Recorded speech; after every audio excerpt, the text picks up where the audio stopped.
but there's just something missing. It feels awkward. You can also see he's nervous. I mean, it's a good question. And she didn't ask the elephant in the room, but she kind of did, right? Oh, honey, grab your popcorn because Blake Lively just went through it. And it's every bit as messy as it sounds. Blake broke down after Ryan Reynolds, her own husband, dragged her in his latest interview. Yep, destroyed her right there, center stage at the Time 100 Creative Summit. Ryan was up there charming the crowd, tossing out jokes, flexing that all shucks wisdom. But guess what? Not one single mention of Blake. Not a love you, babe. Not a casual shout out to my wife. Nothing. Blake.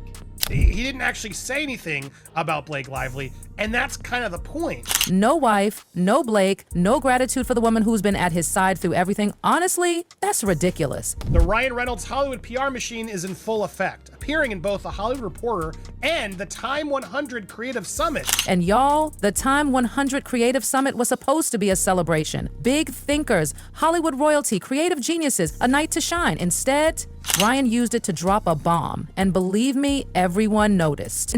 Fails to mention Blake at the summit as he swerves these questions about the negative headlines. Instead of spreading good vibes, Ryan tossed what felt like a damn grenade into the room, and baby, the internet caught all of it. He's like, what the headlines are saying about you. So how has that media attention impacted your brand, your businesses? Well, I mean, it's a good question. you don't know. It's like Tina Fey says, if you're feeling good about yourself, just go online. You know. I mean, that's true, but of course he has to position himself right away as the victim.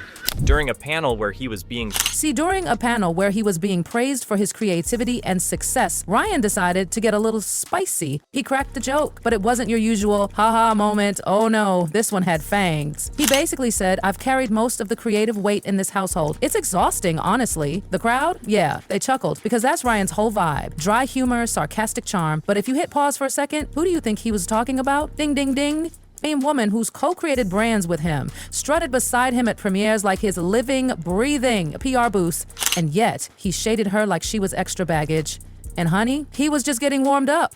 Which is so true. Honestly, I give a lot of talks to students about storytelling and about, how you can do it in different buckets. You can do it in unexpected ways. My company's North Star is bringing people together in smart, fun, and unexpected ways. No mention of Blake's support. No mention of how she stood by him while he turned Aviation Gin into a damn empire. She didn't exist in his little sob story. But I went, and that also helped with a lot of things too. So those are two weird tools that I didn't expect to advance things in other areas. I didn't become part. My career was an aggregate. It was very slow, so I didn't have that overnight success. Ryan made it sound like he was this tortured, solo creative genius. Blake left completely out of the narrative. 30s when I started, so I had, it was the risk of dying from fame is much, much lower when you get older. So. And then it got worse. He called himself a creative risk taker, basically implying that he's been dragging around dead weight. The audience? Oh, they laughed because it was all delivered with that signature Ryan Reynolds smirk. But if you really listen, that was a cold, backhanded slap wrapped up in a sarcastic little bow. And when I do these talks, sometimes the last one I did, I mentioned that the greatest superpower I ever had in my life, I'm not talking about just my career or anything, was knowing who I am. Even TikTok's body language experts came for him. They zoomed in, analyzed every eyebrow twitch, every head tilt, and when Ryan casually name-dropped their brand collabs, the subtle pause, the condescending smirk, it wasn't just playful teasing, it was calculated. The most brutal part, nobody asked him about Blake. He brought her up just to shade her. And after that interview exploded online, guess what? Blake straight up vanished. No Instagram stories, no cute captions, no old throwback pics from the red carpet, just total radio silence. And trust me, that's not like her. So who is he? He's the guy who clicked when he read the negative and the positive article about himself. So which was it? You're not either of those, okay? Well, how did you know who you are? Normally, Blake is a queen at clapping back whenever there's even a whisper about her marriage or kids. She doesn't let rumors breathe, but this time, crickets. Calculated crickets. If you know PR, you know. When they tell a celeb to go dark, it's a 5-hat alarm fire situation. I think she's having a great year, and our role is to be the humanities guide to trusted journalism. And the fans? Oh, they noticed, baby. Hardcore fans started digging. Some said Blake quietly unliked a few old posts, the ones where she and Ryan looked like couple goals. It wasn't a full purge, but it was just enough to raise a ton of eyebrows. And this is where the spiral really kicked off. And to know it wasn't just Justin. Tim Miller, others, and it seems like Ryan came around and apologized to them. Ryan and Tim apparently are better now, but man, this is tough to watch. People started wondering, was this a PR strategy? Like, let's go quiet, let the storm pass, and then bounce back all smiles with a fresh new campaign? Or was this Blake actually hurt, genuinely done with the embarrassment of her own husband shading her in public? Either way, her silence was screaming. You know, no, it's like Tina Fey says, if you're feeling good about yourself, just go online. Remember when these two would flirt everywhere? Instagram comments, adorable birthday roasts, gone. Ghost town. The silence was deafening. And in that emptiness, Reddit, Twitter, TikTok, they all spiraled into overdrive. And that's kind of the point. Fails to mention Blake at the summit as he swerves these questions about the negative headlines. Because here's the real tea. Ryan and Blake aren't just husband and wife. They're a brand. Their whole image, the quirky, witty, untouchable Hollywood pair, is what keeps the cash flowing. So when Ryan threw Blake under the bus and she didn't even clap back, it wasn't just a marriage issue, it was a business crisis. That's the reality check that I think Blake and Ryan are refusing to accept. Just take some accountability, dude. You've dug yourself in such a hole and revealing the forced emails you wanted to do. I mean, we know. I don't have to tell all you guys, but the things he forced and yelled at Justin to do, it's sad, man. Blake's team knew the stakes. One wrong move and the tabloids would be screaming, "Divorce incoming." So instead of firing back, Blake went into full containment mode. Step out of the spotlight, let the buzz die down, freeze the narrative, classic PR 101. But here's the thing about PR containment. It doesn't erase the damage, it just buys time. The storytellers. You know, Ryan Reynolds was on the summit yesterday being interviewed, not Blake, even though she was being, actually the one on the Times 100. She couldn't handle the interview, but Ryan was. And let's be real, fans aren't stupid. They've seen this play out before. Silence, unfollows, then a sudden "see, we're fine" photo dump weeks later. It's a cycle, and right now, Blake's deep in the do not engage phase, but the real question is, does she even want to go back to the way things were? Now granted, it's not a lot of views, it's Time magazine, but still, you'd think he'd be a big enough star that he'd have a fan base that would be out there defending him and going, but I think even his fans know.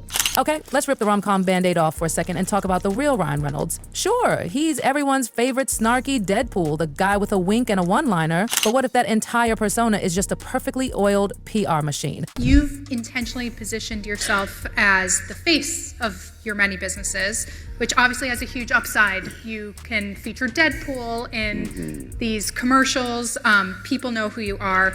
The downside is you cannot always control what the internet is saying about you. Because Brian doesn't just do branding, he lives branding. Aviation Gin, Mint Mobile, the Goofy Dad Instagram posts, every single move he makes is orchestrated. There's no spontaneous sipping gin in a hoodie moment happening here. This man's branding game is tighter than Blake's red carpet ponytail. Do these talks. Sometimes the last one I did, I mentioned that the greatest superpower I ever had in my life, I'm not talking about just my career or anything, was knowing who I am. And if you watch closely, you'll see it. In interviews, Ryan controls the room with surgical precision. He'll joke, he'll charm, but the second someone veers off his PR track, he steers that ship right back. It's like watching a Marvel villain disguised as a cashmere-wearing golden boy. Dude, I like your movies, you're funny, I'm gonna try to ignore all the other stuff. I still wanna see Deadpool, but you, man, yeah, I'm disappointed.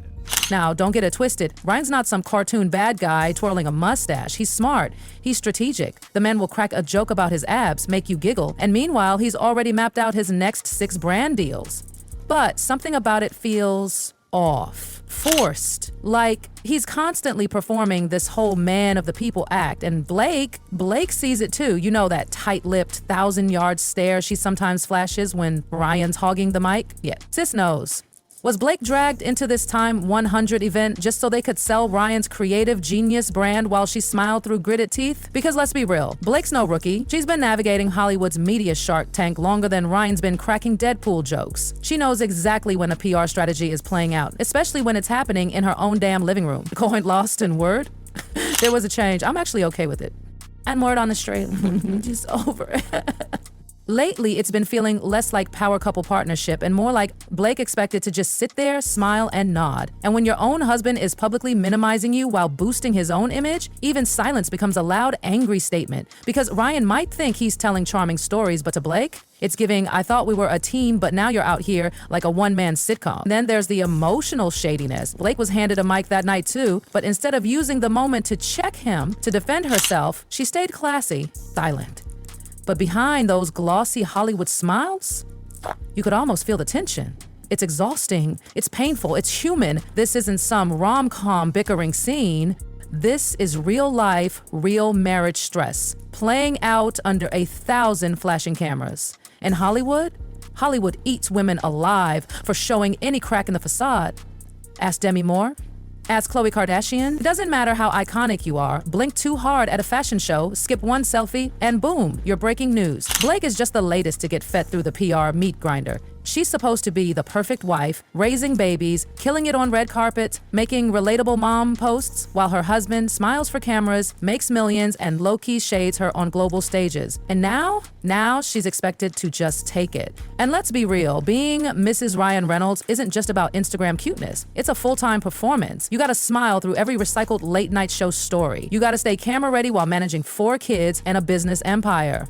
And you gotta sit there while your husband forgets to mention your name during his victory lap. No, ma'am. I mean, come on. The pressure for women in Hollywood to be perfect is already insane. Blake could literally just be tired, just going through a normal human moment, and the internet still screams, did she get work done? Is she depressed? Is she okay? Meanwhile, Ryan, he forgets to credit his wife, and people just giggle. All relatable, king. It's the double standard of the century. And now, every time Blake stays silent, every time she skips a post, every time she dares to look anything less than flawless, it becomes a scandal. Meanwhile, Ryan, he can joke about anything, shade anyone, and the media just claps. And the wildest part, every time Blake goes quiet, her follower count spikes. Not just by a little, by a lot. And you know what that smells like. Little Kardashian-style PR magic, baby. Because let's not forget, the Kardashians invented this game. Create the scandal, fuel the speculation, spike the engagement for profit with Blake. Pulling a page out of their playbook? Maybe, maybe not. But either way, she's playing smart because, like it or not, drama equals dollars. And speaking of Kardashians, remember Khloe's famous unrecognizable face era? Yeah, that didn't just happen by accident. It's a whole calculated business model. Blake's no dummy. She knows the world she's operating in. She knows that every scandal, every hint of drama, every "is she okay?" headline keeps her name buzzing. Whether she's hurt for real or just riding the waves, one thing's clear: Blake Lively is no longer playing the supporting role in anyone's story, not even her husband's. Final word? So, what's the truth? Is Ryan Reynolds the charming husband who just fumbled a joke? Or is he the calculated media mastermind sacrificing his wife's image for his own gain? Is Blake Lively the picture-perfect Hollywood wife crumbling under pressure? Or is she quietly orchestrating her next major comeback? Either way, baby, the mask has slipped and the world is watching. Stay tuned, because something tells me this story is just getting started. Story is just